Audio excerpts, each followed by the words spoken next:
What up, my people? I go by the name T-Ram, aka the stylish rapper, aka Control, aka Fire, aka what I say, BBB. You watching Davcado TV. Keep it locked. Don't go nowhere. Aye. With this substantive issue, Chief Justice versus Parliament, Supreme Court, Parliament, rejection of Obi motion, ex-party, and what make of it? What is your take? Alaska, I think that issues like this, there are your friends saying constitutional aspect, judicial aspect, parliamentary aspect, and so forth. And this area, see most part of it, the judicial side, are quite a gray area. Ghana phone, say no matter the kind of personal opinion you hold about some of these issues, the final arbiter, the final powerhouse, you're ceding with the authority, constitutional power to deal with matters like this has to do with the court. My culture, how the court came into being, Alaska, we trace it back to the old UK model, where the king now exercise that power over the country, more or less like a kingdom, Alaska. Human interaction, one way or the other, one might come against the other. And then how do we prevail and make sure we settle dispute among people? Because Alaska, when you call the hunting and the gathering age now, the kind of barbarism, nipa dasani, I am fletching on your neighbors and the ketua. That's right. A top down, a man for air cancer and your metis raw hair, but near ni partners as he was where dear Yanko Ponde then acting or sanka winima. Sometimes, dear, you know, wait, say Yanko Pomba by Yamau. God, ne toda, or wake, or no, you know, not in the baby, yet you're busy. Because Alaska, your friends are hunting and gathering age, Now what that's on there come the way you know ma utimi look around any nearby village bia no bowurama nipa no mo ho no omodan na wahye no utimi ku nipa no de bia no mo na wafa. But that is the human experience. So when we came under that particular way, there was the need for somebody to exercise certain control. Say by yama man and get it to that particular dangerous aspect in some by your settle. To make catcher say or so he needed people to act on his behalf. So authority of the king was ceded to this individual. Say Munia Sam on behalf. Oko traditional homes in Nasafua and ne kromo a him for no. You will be no how more than so much dear Sam. Exactly. Or henen and amo to me. So or henen dear Sam New Alaska. The assumption is say so ubu mo nimtia or henen mom no bu na nimtia. It's chill at the Diana Nasafonum. So is that concept of judicial we know and ya refine na and ababedura yedebenya your court system. Yenya my lord my god na asafo yede that particular to me so there is one thing enyerada there is this veil of reverence citizens always accord to the judges. We hold them in high esteem because we know the job they work on are very sacred and so sacrosanct to the extent say ya friend say kasafi and answer ya soritia then ebu or mine animtia because first na ohene bi and they to me more but and the constitution and this are to me now more I replace good and do bo nimtia your mind na wabu nimtia. So over the years judicial power biano exercise with the uttermost of discretion, making sure my country said there are 3 basic principles upon which every single law will assassin way so revolve around a common sense, a reasoning, and a logic. And no call law school don't call law school there a tough form of winning. So when you are acting at the judicial bench in Alaska, these are certain common way over the years na yeti kromano Alaska. One of the last time I would say public be sorry say ruling and back court na manfa sorry tiada. No. Amanfa sorry cassette ye di atem what be that? No. Because that veil of reverence because the court over the years has been able to sustain these 3 basic elements here make can say mean. You may disagree, but because these elements are there, they do not defy logic, common sense is there, and this thing who disagree but then you just let it go. But Alaska, we have catapulted ourselves into an era, a realm, say our reverence is gone. It's torn apart to the extent that for the last 4-5 years in the judiciary of Ghana about the epic center for political your friend is saying activism or partisan activism or whatever. and individuals are busily doing whatever that they do. So we achieve justice. Now you appoint, especially at this crucial hour, Alaska, you must act with a touch of finesse, wisdom. Sabaya betimi maneuver way through this stormy situation. Sabaya betimi a survival. That is the only thing you do. Parliament, your friend is saying, judiciary and yasem, a marking the Mercado court based on the court discretion why you are granting that particular power. Speakers on TSC will go back to court. I call fire short. You see, speaker assembly not the bending in so be enemy a bogu ordinary no. Niama be say na yesi yepe asamba court no settle. But Alaska, Ghana near Otinchai has been very much concerned, not because of the ruling. Okay. It is not based on the constitutionality of the matters in question. I don't know. We can only express our opinion. That's right. We are not the final arbiter. The owners lies. Yes. Court nankasa power no lie in the bosom the omopenom beye. But the enam who can in the first place, we talked about the swift nature. Our Supreme Court less than 12 hours. Chief Justice. It me a constitutive panel so omunko tia asebwe. Dabio I no 12 p.m. Okay. And at 2 p.m. Good. Now ruling about thing. What me a constitutive the panel. Yes. And that raised a lot of alarm because my culture say a day before no. Now there were journalists on more radio so omo can say oh asem we are by omo problem. These are journalists omo nya lawyers o. Omo say problem omo want say. I listened to it one guy on Joy FM or say the concern I want to say and I'm say similar critical issues so about her till date. Chief Justice LGBTQ panel it will be very difficult for her to jump over this issue. Now say oh yes sir she will court public anger. That's right. This is a journalist on C law school that ahunyansa hu ade way. Now when I was say we Chief Justice na say common sense way a new team. You should be worried. Lo and behold, the Supreme Court defy all odds. A set a panel at the ruling Babontin.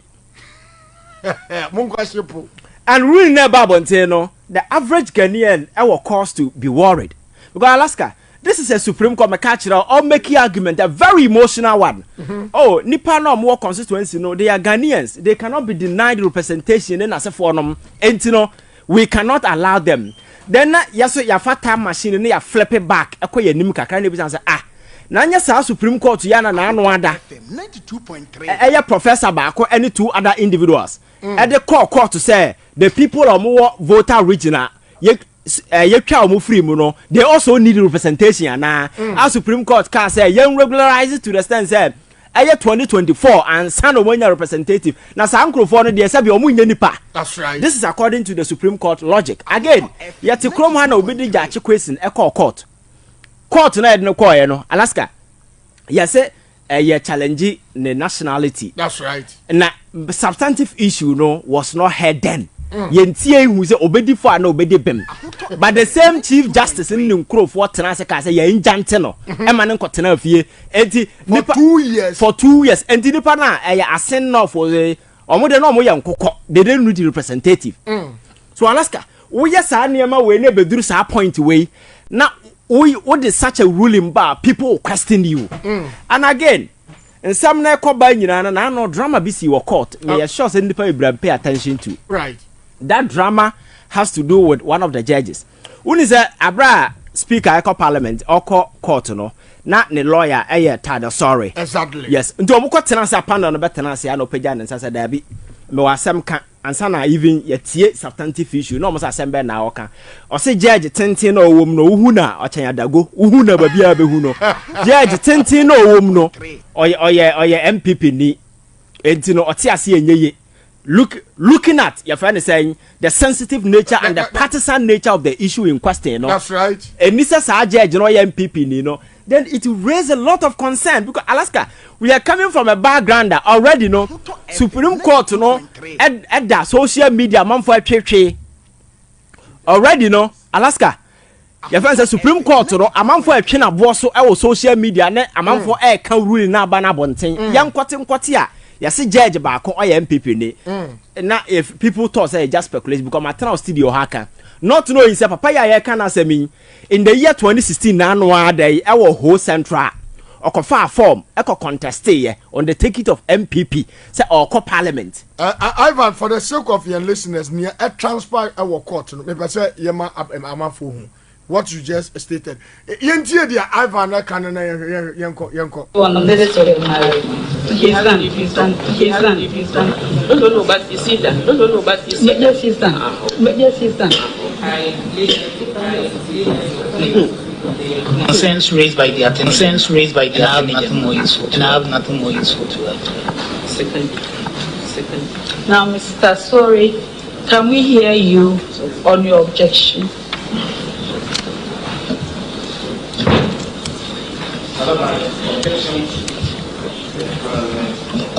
Now, Mr. Sorry, can we hear you of the on your President arises from some of so that my lord on the stream what? Right to my lady the Chief Justice,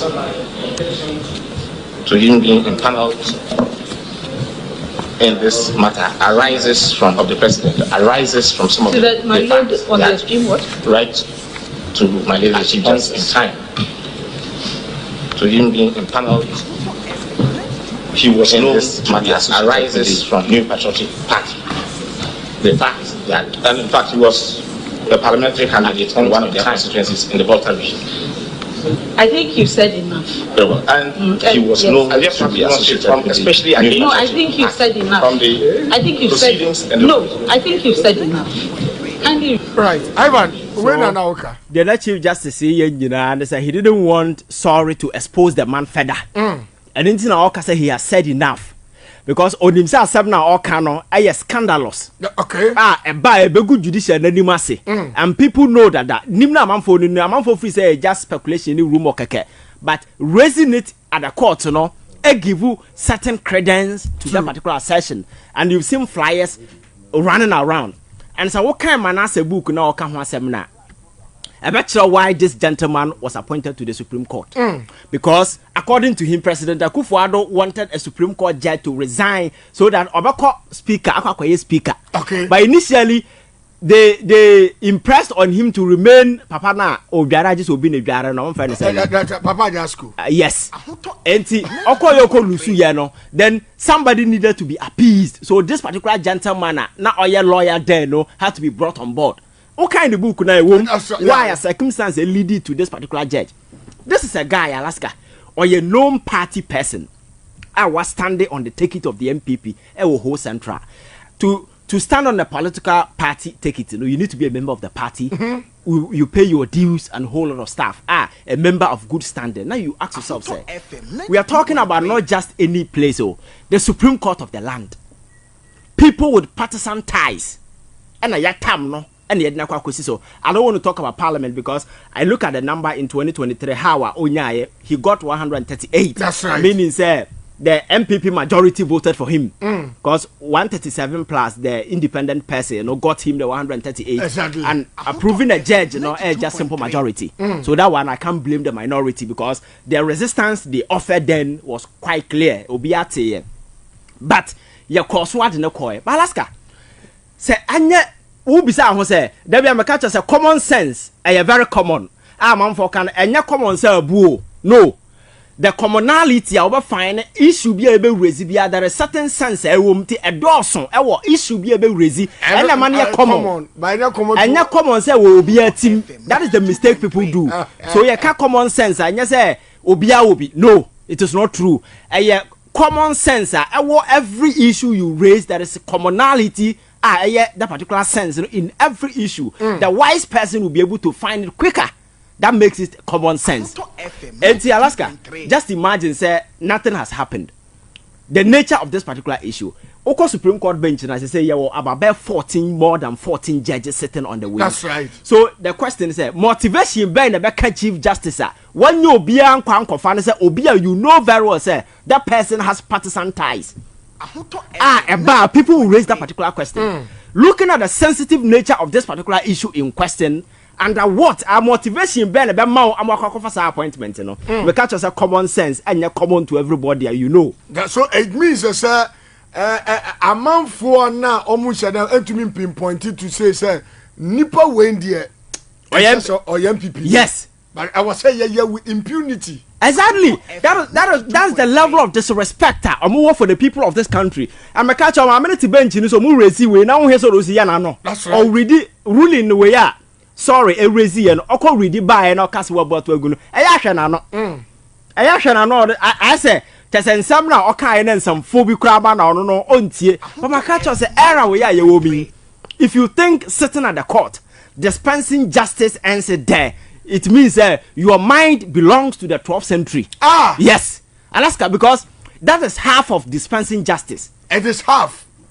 The rest, no. The rest are getting people to have trust and accept it. Now, justice, no dispensing, or dispensing man kokwa, or dispensing man moi. That's right. So people must accept it. People must respect it, and for people to do that, they need to have absolute trust and confidence in you. But there are a whole lot of scandals around it. Yes, young fan say a man for Aboboswa, Kwakodo baby, Papa no Nyadaje, Wuruma Kwakoto baby. Such a high profile case. Why will you bring such a person with such a terrible track record on that particular bench? So I know the day, yes, it's a wusi umusu okwanswa. Would not say ha obia stop you. So who took na ukwa Alaska, me say obia stop you winyina. Obia kwese again. So wusi umusu okwanswa. Would not say ha obia Kenyan sasam chira wunti unto say okwa wu na okwa jiwani so no. Nothing will stop you. A man for more a survival accident. Na ya mom come story in all start here or ko be catch and say or pentam kwaku. That is how it is. That's right. So Alaska, that's the trajectory we are on as at now. Because common sense will tell you that getting that particular man on this particular panel at this time and then raise public exactly, especially looking at how contentious this particular issue is. And at the end of the day, a pure NDC. He says a constitutional matter. A constitutional matter and young cocoa de coy. A NDC MPP na de coy tying political interest to the issue in question. That's so right. It's not that just constitutional. A constitutional matter wired in party form. Exactly. Because party actors and a deba. So America say you have to be very reasonable and exercise that absolute discretion constitutional in such a way say you will not be in the bad books of the people. You need to sustain and build confidence because the judiciary. That's right. For the past 1 week in here, go to even YouTube alone, go and catalog videos and opinions, expressions, and some of and yes, people are just talking about it too. Supreme Court judges, former Ababonti, and they are all worried about the fans that this overdrive.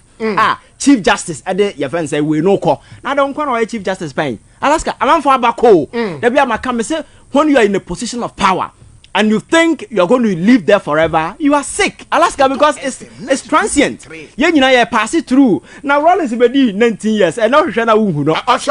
Alaska, Kwame Nkrumah wa hefa. That is how it is. Stalin and as a foreign Russia and as for so Uba, you leave a legacy that will leave an indelible imprint, indelible mark on the minds and the heart of the people. And then I come and come no.